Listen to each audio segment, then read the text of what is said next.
Mumonkan, case number 4. The Western Barbarian with no beard. Koan said, "Why does the Western Barbarian have no beard?" Mumon's comment: training in Zen should be real training. Enlightenment should be real enlightenment. You should meet this barbarian directly to be really intimate with him. But even saying you are really intimate with him already divides you in two. Mumon's verse: don't discuss your dream before a fool. Barbarian with no beard, it obscures the clarity.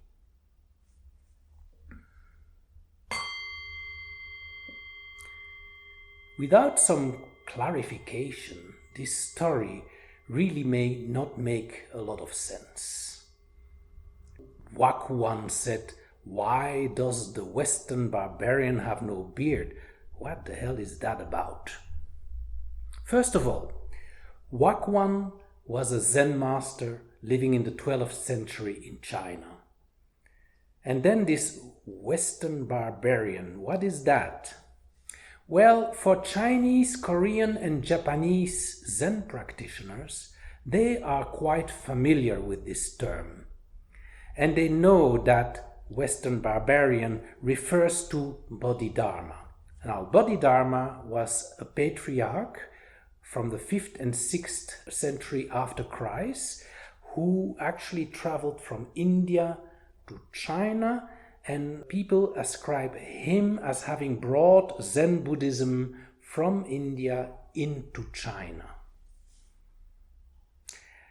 Also important to know is that whenever there is a depiction of this Bodhidharma, he is always shown with a beard, which is not that common in China after all.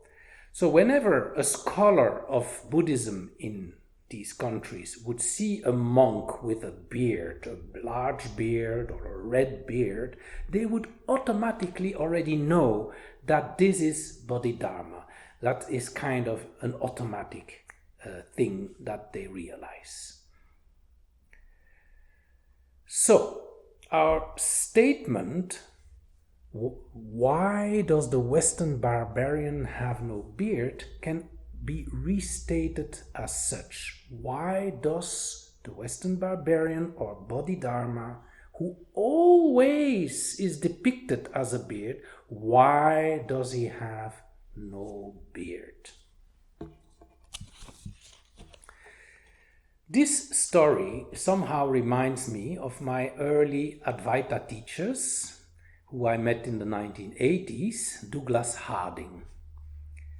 And one of his best known books is called On Living Without a Head. So his book is not called On Living Without a Beard, his book is called On Living Without a Head.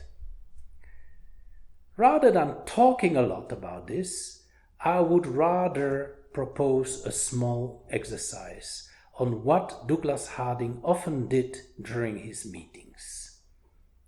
If you feel like, please play along. If you don't, that's fine too. Just keep listening and there will always be a chance for you to try it out later. So I invite you to point your finger at the screen in front of you.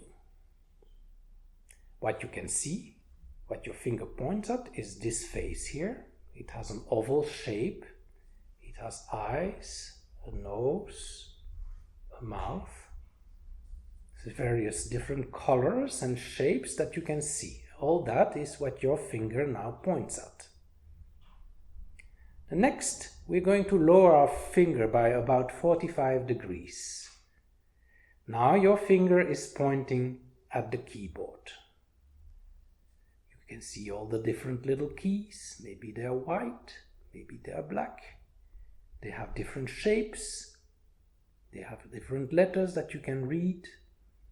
That is what your fingers is pointing at now. Let's continue and point now towards your shirt. In my case, my shirt is blue. It has different patterns. It has different folds. And this is what my finger is pointing at now. And finally, point your finger towards your face, a little bit towards in between your two eyes. Don't now look at the top of your finger. Look at that which your finger points at. Are there any forms there? Are there any colors there? Or is what your finger points at just wide, open space? Often referred to as the space of awareness.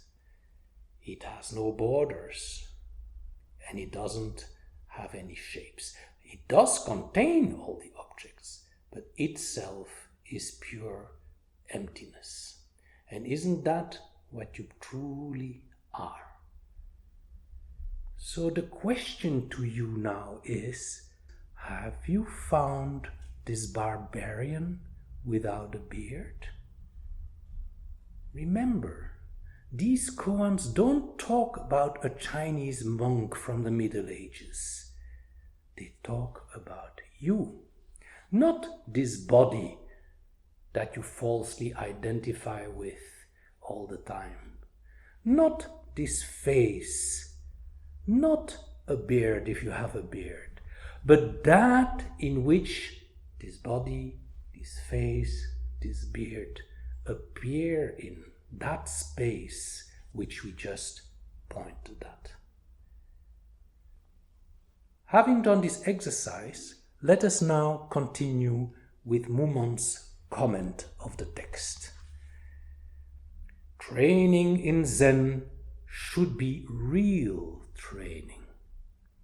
Enlightenment should be real enlightenment. You should meet this barbarian directly to be really intimate with him. But even saying you are really intimate with him already divides you in two.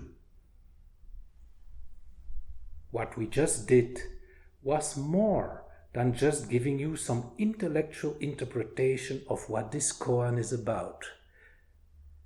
If we would have done that, it would not be real Zen training as mentioned here.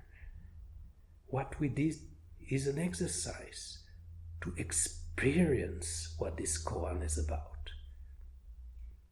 Being that aware space, and that is what it is all about. Being that space with no beard, no head, no body, is the same space, by the way, as Bodhidharma's space, or as your lover's space, or your neighbor's space, or anybody else's space.